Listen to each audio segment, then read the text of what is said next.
Very welcome to the pre-conference briefing here in English. I'm doing this press conference here in the Press Club Concordia. It's the fourth event this week for the launch of the second People's Petition, this time for opening the labor market of Austria and basically all EU, that's the idea, towards all EU candidate countries already now in 2023. The idea is we have now these EU candidate countries like Ukraine, Moldova, Bosnia, by the way, the new ones, congratulations. Georgia and Kosovo hopefully to come very soon this year under Swedish presidency.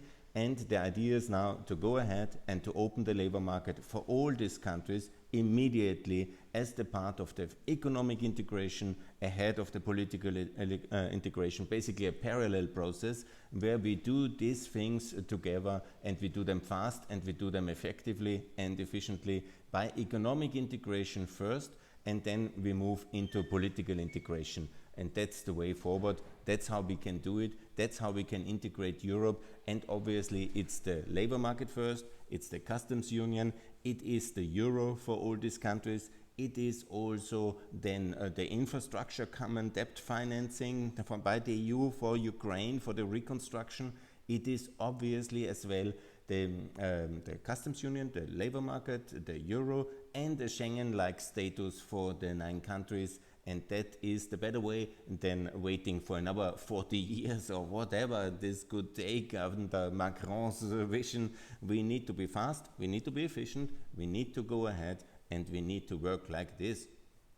And that's the way to do it. And we can start with Montenegro political integration. That's, of course, the logic of it. We have Montenegro basically ready. It's not very expensive. It's ready for accession, regulatory. It's in NATO, and it works very well. They have a political crisis because of our great neglect. And that's the problem, because we leave Serbia and Russia to mess the situation up there. And they mess the situation up there. And that's, of course, very wrong. We need to have a political answer here. That's fast-track integration, and that's what we can do. The Austrians can open the labor market for Montenegro immediately, and for all the other countries as well. And that's basically the strategy in a nutshell, and this is the way forward. And I'm working now very much here in Austria to get this adopted. There are others, with similar visions, like most famously Gerald Knaus, economic integration, the internal market for these countries immediately. There are variations of this. But I'm very concrete economist. I say as an economic reformer, here is the labor market, here is the euro, here is the customs union, here is a Schengen-style integration and openness, and that's the way to do it. And the euro, I mentioned it, obviously, that's the number one priority. This is what we need to do, and this is the way we can get things done. And, in Austria, unfortunately, the situation is going very much in the contrary direction. Mr. Nehammer creates an alliance with Mr. Vucic and with Mr. Orban, the two most pro-Russian politicians. He's betraying the whole inheritance of Alice Mock and Erhard Busek in just 3 weeks. He throws everything out of the window, attached our all economic interests in Romania and in the Balkans. This is, of course, a tragedy, and this is absolutely wrong. And I call him, obviously, for Romania and Bulgaria in Schengen in February. It must be fixed.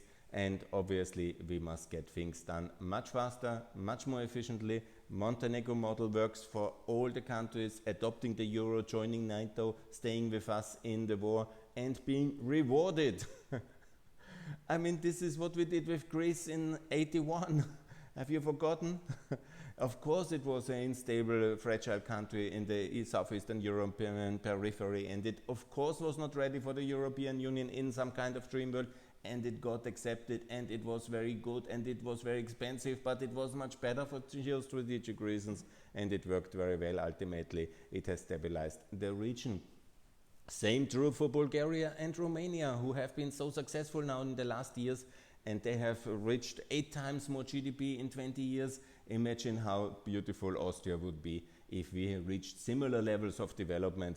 They have done the good reforms, they have cut the taxes, introduced flat tax, stabilized the currency, reformed inside, joined NATO, have been a good ally of America, a strategic partner, and are rewarded by this.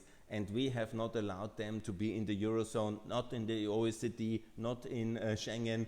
And despite all our refusals to give them all the instruments we have, they have been so successful. Imagine if we would have been a bit more generous in infrastructure funding, or a bit more generous in Euro integration, Schengen integration, OECD integration, as we should have already in 2008, 9, 10, 11.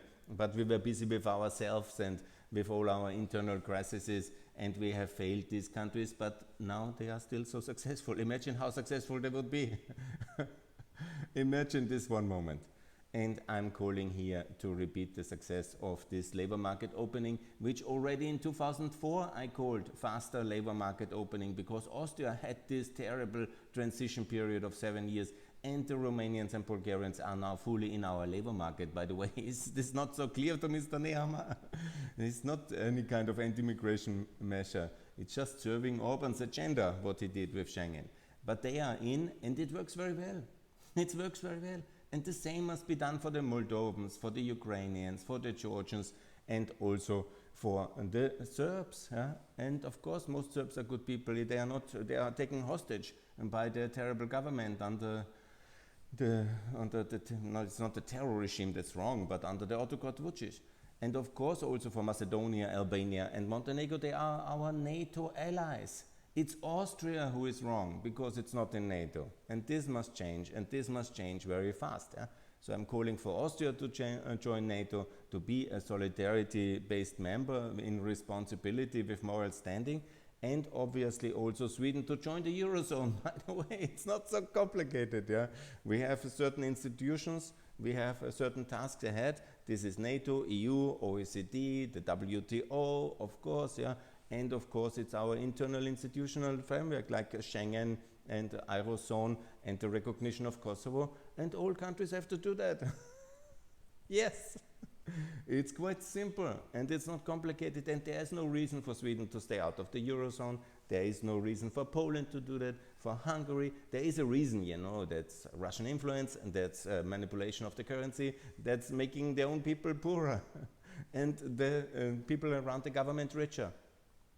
And that's the system of oligarchy, which Mr. Orban and Vucic are famously promoting. Autocratic oligarchy. It works very well for the few, but not for the many. And of course, it must change. And the European economic model based on SMEs and on competition law and on transparency and good governance is the answer. And of course, also on redistribution. And of course, also on lower taxes, yeah, and a reasonable tax system. Yeah, that's in a nutshell what I will say here now in this German language press conference. I want to thank you very much for your attention. Please subscribe the button. I'm doing a lot of videos here during my Austrian activities, also in German language. I'm born here and I want to change Austria. Of course, I want to change all Europe. Let's not make any mistakes here. I want the EU to join NATO. I want these 9 countries to join the European Union. I want us to defeat Russia. I want Russia to be dismantled. I want Ukraine to be in EU, NATO, and the Euro. And I want an open Europe, which is open and confident to the world and has trade agreements with the free world, from India to America, with Mercosur to Australia. And I hope the Swedish will deliver on that one. And I want, obviously, as well, a competitive Europe, a successful Europe, where generations of Europeans and all who want to live here, and, you know, of course, not everybody, you know, I'm not never called for free borders, you know, outside the borders of Europe must be controlled and must be checked, yeah. And I didn't call all Indians to come here like Mr. Vucic did. You know, there can be some, and that's also good, yeah. You know, there can be, but the most important priority for us, all Europeans, to be the European labor market. That's why we have built Europe. That's why we can build prosperity. And obviously, I'm also advocating a transatlantic open labor market, and that would be the next step. And then gradually also to open also to our free trade partners. Why should not Brazilians come to work in Austria? Why not? There are many, and that's also useful if they want. And I guess they will also want to live in their own wonderful country, and that's also on a reciprocity basis should be allowed also for some Austrians. But, you know, there must be some kind of control and limits on the global migration and labor market issues.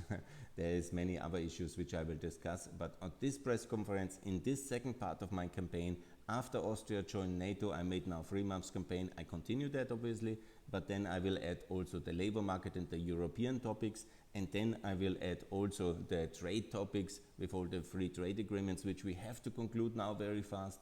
That will be my third petition, and let's see if I will enter the energy, the tax and other issues as well, which are of course dear to my heart. I am always as well, you know, that's a big problem as well, is our energy politics in Austria, and we are still dependent on Russia. I want to change that to zero, like the Germans have moved a lot on that one, and I want to end the import of uranium and of all trade with the hostile Russian aggressor.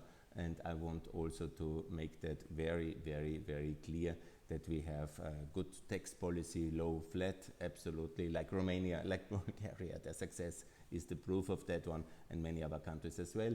And also I want to have double citizenship in Austria, because we are not Kuwait or Qatar. It's absolutely possible to be Austrian. Most of our Austrians come from the Central European regions in history. Some were insofar lucky that they were already living in the Austrian territory at the division 1918, but so many come from anywhere in Central Europe. So let's be honest and let's be serious here, and let's open also the citizenship law towards double citizenship. That is very important. So that will be my topics for the future. Now please open the labor market of Austria, and allow me now to switch to English in my to German, from English to German in my second. My English is anyhow close to German in my pronunciation. And so thanks a lot for your attention. Please support Montenegro in the European Union and all the other countries as well. I will outline that. And you know my opinions already in English. I have launched many videos, but now I will also do this in campaign style in German language, and please bear with me. Thanks a lot. Please subscribe, and looking forward. Best regards. Bye.